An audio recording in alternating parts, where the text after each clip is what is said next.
Yeah. Fly, Eagles fly, you on the team. Touchdown, touchdown. Time to get Jalen this ring. You don't really want to start a thing. This a Bird Gang Nation, baby. It's a Philly thing. Hater, and you looking like you type trash. I'm just here cool on Philly, the podcast. And we can call a man dog or watch Miles score off the handoff. Rest of the division, your man saw Jackson like Sean, Hunter like Randall. Season here, Philly time to do them in. Your boy Philly Fresco. Thanks for tuning in. What is going on, you guys? It's your boy Joe Castro, aka Philly Fresco. It is Philly the podcast. So, Doug Pederson had an interview. With John Clark of NBC. I believe he's still of NBC. All these guys are moving around too much for me, but I believe he's still of NBC. It was on his podcast, The Takeoff. It's going to be linked in the description if you want to watch the full one. But I kind of took really 3 questions, I think it was. 3 questions. I made like a little clip video of it so we could watch it together. But there was really only, most of it, the first half of it, up until about 16 minutes, was basically him talking about Doug Pederson's son, Josh Pederson, who's a prospect at the tight end position. So it was mainly focused on that. And then obviously they got into a little bit of Eagles talk. So that's where I started off. So like I said, I want to bring up like 3 clips of the interview. What's good, Lindy? What's good? What's good, Snapback? What's good, Bobby? Tommy in the building. Shout out to everybody in the building. Hit that like, hit that subscribe. We're gonna get into this, but like I said, I want to play this and see what you guys think. So, if you come in late, it's all good because it'll be on the podcast, so you can listen to it later. But let's listen to this, man. Anything you want to clear up about what happened with you and Carson Wentz? The only thing I will say, I understand where Carson's coming from, because it's difficult when you're the starter and things like this happen, and you basically, you get benched, and obviously, our season wasn't going the way we wanted it to go, and it's difficult. It's difficult for any player to go through that. I did it with Nelson Aguilar, my first year. Obviously different position and all that, but but you got to have the conversations. You got to have the open door policy, and you got to communicate. And felt like we did that. And I do believe that there's a little misnomer out there where Carson and I were on such a bad terms, and I've never felt that way.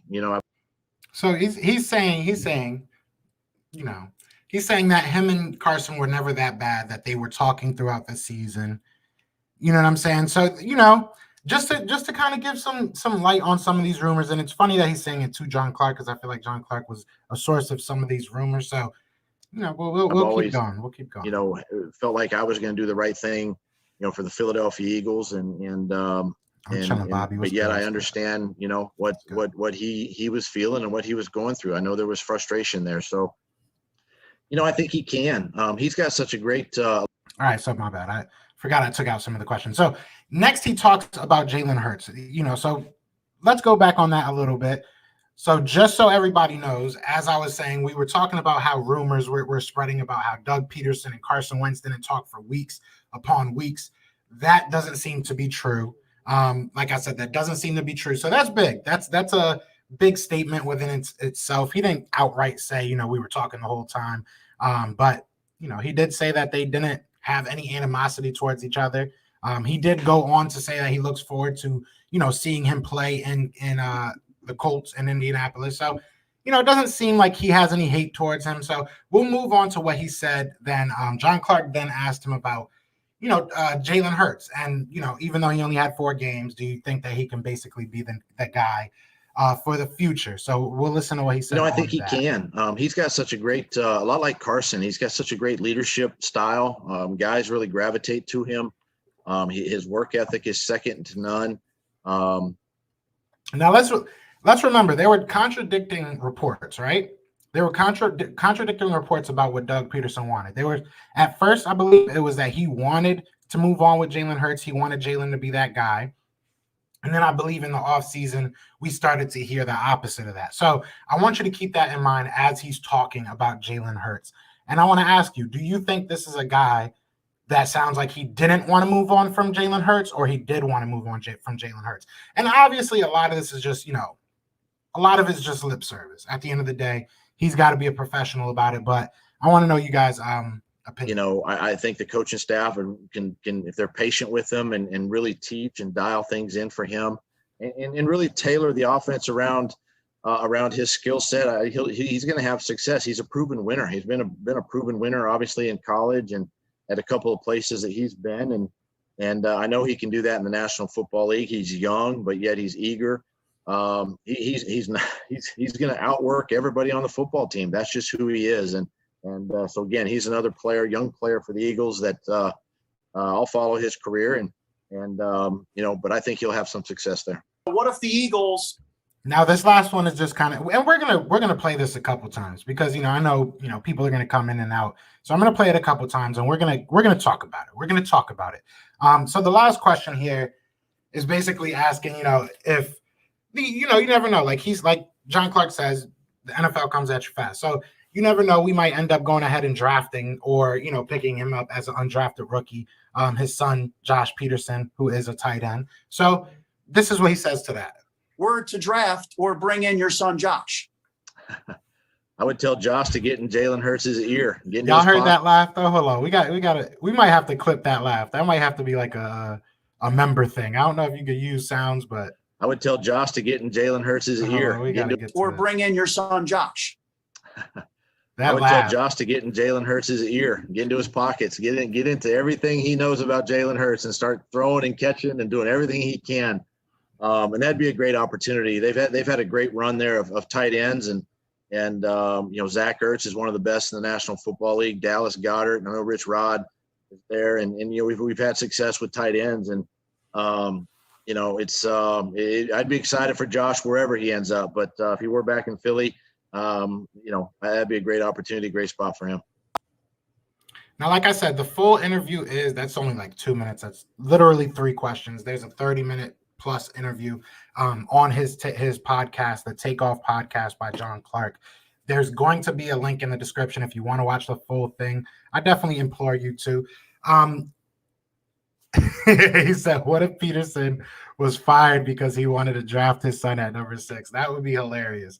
But realistically, like I kind of wanted to really go over, and I wish, I know he probably couldn't. I wish that he went a little bit deeper into what happened when he got fired and everything, because I was going to use that part, which he does ask him. He asks him, we all were shocked.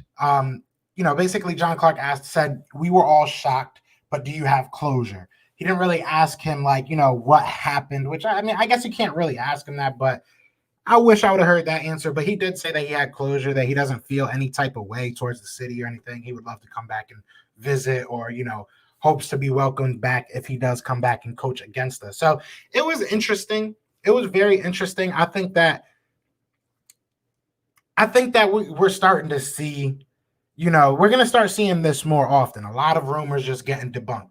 I would love to hear what Carson has to say. I don't think he'll ever honestly talk about it, to be honest, because I don't think he's going to ever have that pressure in Indianapolis. Maybe he will. I don't know their media, so I don't know.